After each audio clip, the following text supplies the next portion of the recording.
na watu wanakumbia mawe ati tunaunganisha Mount Kenya, tunaunganisha Rift Valley. Lazima tuunganishe, kwani sisi ni wajinga? Sisi hapana wajinga. Rais tumekubaliana yeye ni kiongozi wa Kenya, afanyie Wakenya wote kazi kwa sababu wanalipa kodi. Well, greetings ladies and gentlemen, and it's so great to see you on board. I believe that from wherever you're watching, you are perfectly well. Now listen, sometimes when people try to evaluate their activities or what they have been involved in, and perhaps they find a fault, somewhere they faulted, they will then ask themselves a question: where did the rain start beating me?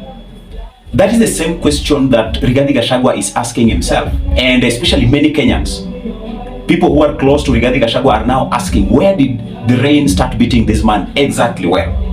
Now, in this analysis, I want to answer that question. Where did the rain start beating him?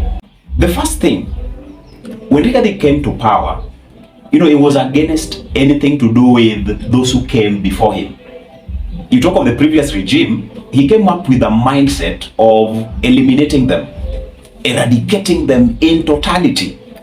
That is the time we could hear him very much stand, especially on his stand about Uhuru Kenyatta and the family, and those who actually served with Uhuru Kenyatta, the friends that Uhuru had, and whoever was in the lineup of Uhuru Kenyatta.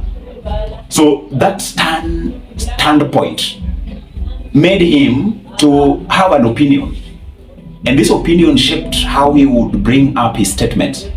He did not at one time deviate from attacking the previous regime or talking something which is ill, and behind it you could detect the ill motive. He did not shun away from anything to do with being a man who is supposed to represent everybody at all time.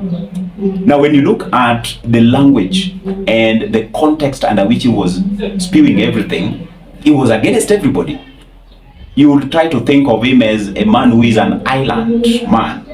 And even up to now, he has not actually gone back to his senses and realized that I need to have a change of how I speak. I need to have a change of how I attack everybody. So that was one thing. And perhaps you might try to relate with what really happened. He encroached into Uhuru's farm, family, businesses, every time throwing threats, every time being very fierce on anything to deal with how the previous leaders should be upheld in the society. The second thing, when Rigathi came to power, he thought that he was the second god. Yesterday I was listening to one of those speakers when Ruto was finally in Kisumu, and a man came and said that launch for us this project because we know that you are a god to us. You are the second god after the heavenly Father. Wewe ndio Mungu yetu, Mungu iko juu, lakini wewe ndio Mungu ya pili. Maneza hii. Now, if you look at Rigadhi Gachagua's case, he thought that everything in the government is his, and nobody should be regarded. And that is the narrative that is still going on up to this time. And what belongs to who in the government, and who can actually be brought forth to serve in the government, and the scope that they should have as people who voted for William Ruto. That narrative is still very much emotive right now. It is so much fiery, and we don't know how it will end. Perhaps now that we have had a distinction of Ruto taking his stand, Rigathi still continuing with the same line, we have now known who is who for Kenyans and who is not for Kenyans. So we have made a distinction. So perhaps if he continues with that, it will be a rain which is still beating him, even minus him realizing that this rain is beating me and I need to have a cover, or I need to have an umbrella. So if you look at that line, that was also a heavy downpour on him that has jeopardized his future. And you cannot try to think of a time when he will come back to his senses, because probably he will not. Now, the third thing, which of course is very interesting, the third thing is about his connection or his relationship with Raila Odinga. You know, I have now come to realize that one of the people who decided intrinsically well, with finality, with utmost completeness, that there is no day they will give Raila credit on anything. There is no day they will be lenient in their words with Raila Odinga. I realize that man is Rigadhi Gachagua. And that actually you can try to dispense it a little bit down and bring in what has been trading in the Mount Kenya region. It is something inborn. It is something that has developed steadily well, that has roots.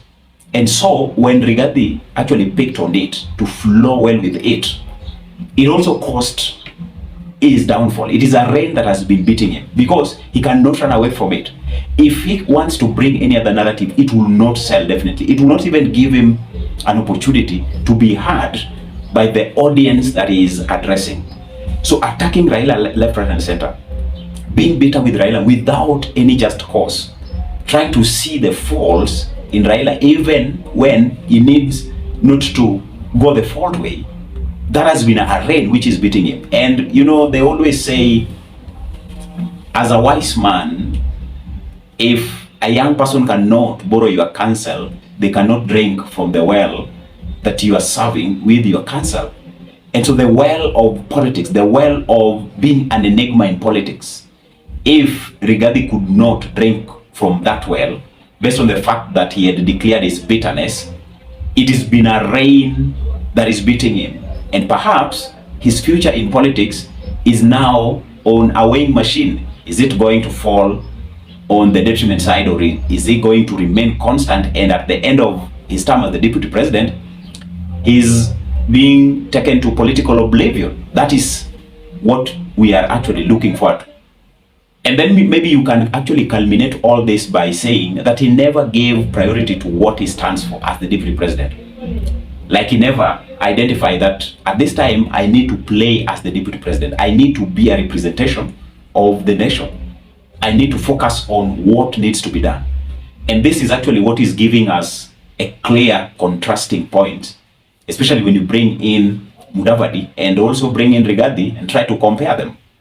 Rigathi is totally different and is not aligning with what everybody can say. This is the deputy president.